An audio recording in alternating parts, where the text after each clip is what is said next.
Hi hello నమస్తే welcome to mister Rama.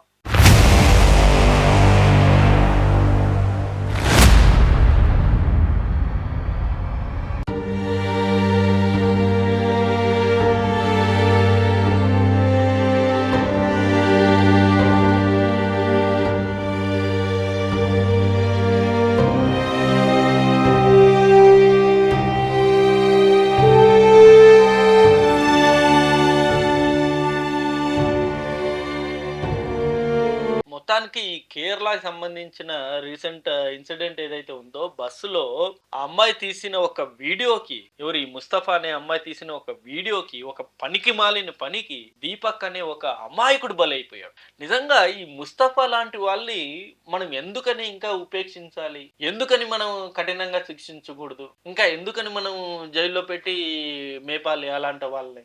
నిజంగా ఇప్పుడు దీపక్ సూసైడ్ చేసుకున్న తర్వాత అసలు ఆయన గురించి వస్తున్న వీడియోలన్నీ, ఆయన గురించి వస్తున్న వార్తలన్నీ చూస్తూ ఉంటే నిజంగా ఒక అమాయకపు వ్యక్తిని బలిగొన్నదామె. నిజంగా అసలు ఆ వీడియో కంప్లీట్ చూసిన తర్వాత అసలు ఎక్కడే గాని దీపక్ అనే వ్యక్తి ఆమెని అసలు అసలు అసభ్యకరంగా తాకిన అసలు దాఖలాలే లేవు. ఆయన పని చేస్తూ ఆయన ఏదో బస్సులో నిలబడ్డాడు.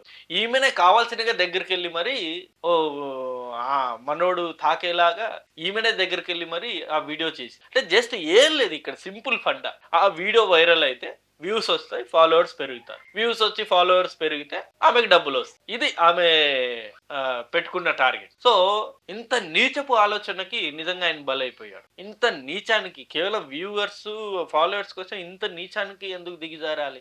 ఇంకా వేరే వేరే సోర్సెస్ చాలా ఉన్నాయి కదా. పొట్టి పొట్టి బట్టలు వేసుకుని డాన్సులు చేసినా వ్యూస్ వస్తాయి, ఫాలోవర్స్ వస్తారు కదా. అలా ఆలోచనలు చేయొచ్చు కదా. ఇంత నీచానికి ఎందుకు దిగజారాలి? దీపక్ అనే వ్యక్తి ఎంత మంచి వ్యక్తి అంటే, నిజంగా ఈ వీడియో అదే చనిపోయిన తర్వాత ఒక న్యూస్ నేను చదవడం జరిగింది. ఇదే దీపక్ రెగ్యులర్ అదే బస్ రూట్ లో ఆయన ప్రయాణం చేస్తూ ఉంటాడు రెగ్యులర్ గా. ఒకానొక టైంలో ఒక అమ్మాయికి పీరియడ్స్ వచ్చి బాధపడుతూ ఉంటే, భయపడుతూ ఉంటే, ఆమె ఎగ్జామ్ కి వెళ్తుంది యాక్చువల్లీ ఆ రోజు, భయపడుతూ ఉంటే ఇదే దీపక్ ఆమెకు ధైర్యం చెప్పాడంట. ఆ అమ్మాయి బయటకు వచ్చి చెప్పింది, నువ్వేం టెన్షన్ పడకమ్మా, కంగారు పడకు, ఇలాంటివి సర్వసాధారణం, నువ్వు ఎగ్జామ్ మంచిగా రాయి అని చెప్పేసి ధైర్యం చెప్పడం జరిగింది. ఇదే దీపక్ అనే వ్యక్తి. అదొకటే కాదు, ఇంకా చాలా అంటే చాలా. ఎక్కడే గాని ఆయన అన్ని సంవత్సరాలుగా ఆయన ప్రయాణం చేస్తున్నాడు కదా బస్ లో, ఎక్కడే గాని ఆయన అసభ్యకరంగా ప్రవర్తించినట్టు ఎక్కడే గాని ఒక్క రిమార్క్ కూడా లేదు ఆయన మీద. అంతెందుకు, ఆయన చుట్టుపక్కల ఉన్న వ్యక్తులు, చాలా మంది మహిళలు ఉంటారు, చాలా మంది లేడీస్ కూడా ఉంటారు, వాళ్ళు అందరూ కూడా ఇదే మాట. దీపక్ చాలా ఉన్నతమైన వ్యక్తి, చాలా అమాయకుడు, అసలు అంతే అంత నీచంగా తాకాడని చెప్పేసి ఈమె చెప్పినట్టు అసలు అలాంటి ఆలోచనలు ఉన్న వ్యక్తే కాదని చెప్పేసి చాలా మంది చెప్తుంది. సో అంత మంచి వ్యక్తిని కేవలం ఈమె వ్యూస్ కోసం, ఈమె ఫాలోయింగ్ పెరగడం కోసము బలిగొందాం. ఇంకొక అసలు అత్యంత దరిద్రమైన న్యూస్ ఏంటో తెలుసా? ఆమె ఏదైతే ఈ పోస్ట్ చేసిందో ఈ వీడియో 7th వీడియో అంట. ఫస్ట్ వీడియో ట్రై చేసింది తాకుతాడేమో అని చెప్పేసి, ఫస్ట్ వీడియోలో ఆయన ఎక్కడే కానీ తాకలేదు. సెకండ్ వీడియో కూడా ట్రై చేసింది, సెకండ్ వీడియోలో కూడా ఆయన ఎక్కడే కానీ తాకలేదు. థర్డ్ వీడియో, ఫోర్త్ వీడియో, ఇలా 5-6 వీడియోస్ లో ఆమె ప్రయత్నిస్తూనే ఉంది, ఈయన తాకుతాడేమో, దాన్ని మనం వైరల్ చేద్దాము, వీడియో చేద్దాము అని చెప్పేసి కంప్లీట్ గా ప్రయత్నం చేస్తూనే ఉంది. 6th వీడియో వరకు కూడా ఎక్కడే గానీ ఆయన ఆమె దరిదాపుల్లో కూడా రాలేదు. ఈ 7th వీడియోలో కూడా ఆయన ఎక్కడే గానీ ఆమె దగ్గరకు రాలేదు. ఇక లాభం లేదనుకుని ఈమెనే ఆయన దగ్గరికి వెళ్ళింది. ఆయన దగ్గరికి వెళ్ళి ఈ చెస్ట్ తగిలేలాగా ఆమెనే ముందు నిలబడి. ఆ వీడియోలో క్లియర్ గా గమనిస్తే, జనరల్ గా ఇలా నిలబడి ఉంటాం, ఇప్పుడు ఫోన్ కావాలంటే ఇలా తీస్తాం కదా, ఇలా తీసినప్పుడు ఇది తగులుతుంది కదా, వెనకున్న వ్యక్తికి డెఫినెట్ గా ఇది తగులుతుంది కదా, దాన్నే హైలైట్ చేస్తూ నన్ను బస్సులో అసభ్యకరంగా తాకడం జరిగింది, మగాళ్ళకి స్వేచ్ఛ ఎక్కడిది, ఆడోళ్ళకి స్వేచ్ఛ లేదు అని చెప్పేసి వీడియో చేయడం ఎంత నీచాతి నీచమో మీరు ఒకసారి ఊహించండి, ఆలోచించండి దీని గురించి. అంటే మహిళలకున్న స్వేచ్ఛని ఇలాంటి వ్యక్తులు నిజంగా ఇలాంటి మూర్ఖపు పనులకు వాడుకుంటున్నారు.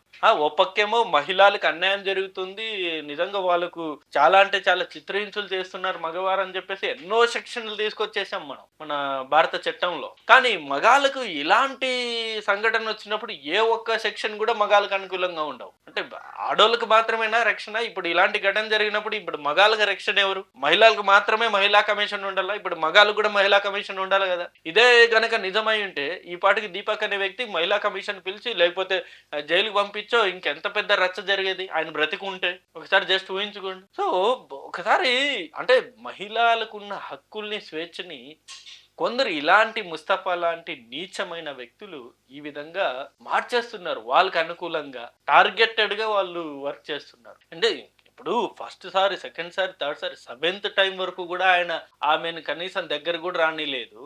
ఆయన నిజంగా అలా చేయాలనుకునే వ్యక్తి అయితే ఇంగ ఆ బస్‌లోనే మాత్రమే చేస్తాడా? అందులోనూ ఆ వీడియోలో ఎంత స్పష్టంగా మనకు కనబడుతుంది. ఆయన అసలు ఎక్కడే గాని ఆమెను అంత అసభ్యకరంగా తాకినట్లు లేదు. సో, ఉంటారు ఇలాంటి వ్యక్తులు డెఫినిట్‌గా సొసైటీకి చాలా అంటే చాలా ప్రమాదకరం. ఇప్పుడేం జరిగింది? ఆమెకు జైలుకి పంపించారు. 14 రోజులు రిమాండ్ విధించారు. ఆమె ఆస్తులన్నీ గూడా జప్తు చేయాలి. జప్తు చేస్తారని చెప్పేసి కూడా న్యూస్ వస్తుంది. నిజంగా ఆమె ఆస్తులు జప్తు చేస్తే ఏం జరుగుతుంది? ఆమె ఎక్కడుంటుంది? ఎక్కడ పోతుంది? పోనీ ఆమె బయటకొచ్చిన తర్వాతన్నా ఇప్పుడు సొసైటీలో తలెత్తుకొని తిరగగలగదా? ఇదే ముస్తఫాని బయటకొచ్చి నిజంగా ఆమె తలెత్తుకొని తిరుగుతుందా?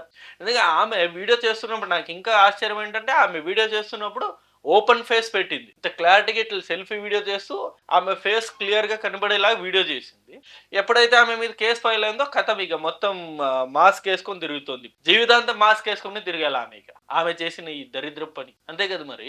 మాస్క్ తీస్తే జనాలే కొడతారు. ఆమెని ఎక్కడే గాని బస్ స్టాండ్‌లోనో లేకపోతే ఏదైనా మార్కెట్‌లోనో ఎక్కడైనా షాపింగ్ మాల్‌లో ఆమె మాస్క్ తీసేసి ఆమె ఒరిజినల్ ఫేస్ ప్రజలకు కనబడితే మాత్రం ప్రజలే కొడతారు ఆమె. అంత ఫైర్ మీద ఉన్నారు పబ్లిక్ ఇప్పుడు. ఒక నిండు ప్రాణాన్ని, ఒక అమాయకపు ప్రాణాన్ని ఆమె బలిగొంది. ఒక నీచపు కేవలం వ్యూస్, ఫాలోవర్స్ కోసం. వైరల్ అవ్వడం కోసం. సో, ఇకనైనా మనం గూడా ఇప్పుడు ఏదైనా ఒక వీడియో వైరల్ అయితే నిజంగా ఆ వ్యక్తి చేశాడా? లేదా? నిజంగా ఆ వ్యక్తి ఆ వీడియోలో నిజాలేంటి అవేం మనం చూడం. జనరల్‌గా ఒక వీడియో వైరల్ అయిందంటే ఇలాంటి నీచుల్ని చెప్పుతో కొట్టాలి. ఇదే కామెడీగా. ఇలాంటి నీచుల్ని అసలు దేశం నుండి బహిష్కరించాలి. సొసైటీ నుండి బహిష్కరించాలి. ఇలాంటి నీచులు భారతదేశం మీద బ్రతకడానికి హక్కు లేదు. భూమి మీద బ్రతకడానికి హక్కు లేదు. ఇలాంటి కామెంట్స్ తెగ పెట్టేస్తాం అసలు. అలా కామెంట్స్ పెట్టడం వల్లే ఆయన మనస్తాపానికి గురైపోయి చనిపోవడం జరిగింది. నిజాలు చూసుకోవాలి కదా! ముస్తఫా అనే ఆవిడ ఆ వీడియో అనేది పెట్టింది. పెట్టిన తర్వాత అందులో ఆయన తాకాడా? లేదా? లేపోతే ముస్తఫానే దగ్గరికెళ్ళి ఆయన్ని తాకేలా చేసుకుందా? ఇలాంటియేమి చూడం మనం. ఒక వీడియో వైరల్ అయింది. ఇందులో ఆమె ఏదో సానుభూతి పరంగా చూడండి నన్ను బస్సులో ఎలాంటి హెరాస్ చేస్తున్నారు ఈ మగవాళ్ళు అని చెప్పేసి ఆమె ఒక వీడియో చేయంగానే ఇలాంటి మగవాళ్ళని కఠినంగా శిక్షించాలి. ఇలాంటి మగవాళ్ళని మనము బహిష్కరించాలి. ఇలాంటి మగవాళ్ళకి ఉరి శిక్ష వేయాలి. ఇలాంటి కామెంట్స్ పెట్టేస్తాం. కామెంట్ పెట్టడం ఈజీ. చాలా ఈజీ. డెడ్ ఈజీ అది కామెంట్ పెట్టడం. రూపాయి ఖర్చు కూడా అవ్వదు. బట్ దాని పరివాసన ఒక ప్రాణం అని చెప్పేసి, ఒక నిండు ప్రాణం అని చెప్పేసి ఇప్పటికైనా గ్రహించారు. సో, మొత్తానికి ఈ ముస్తఫా లాంటోళ్ళు ఇంకా ఎంతమంది ఉన్నారో సొసైటీలో ఇంకెంతమంది మగాళ్ళు బలి అవ్వాలో ఏంటో. సో, ఇది వీడియో అండ్ ఈ అంశం మీద మీ అభిప్రాయాన్ని కూడా కింద కామెంట్ రూపంలో డెఫినెట్‌గా తెలియజేయండి. Thank you for watching this video. Thank you.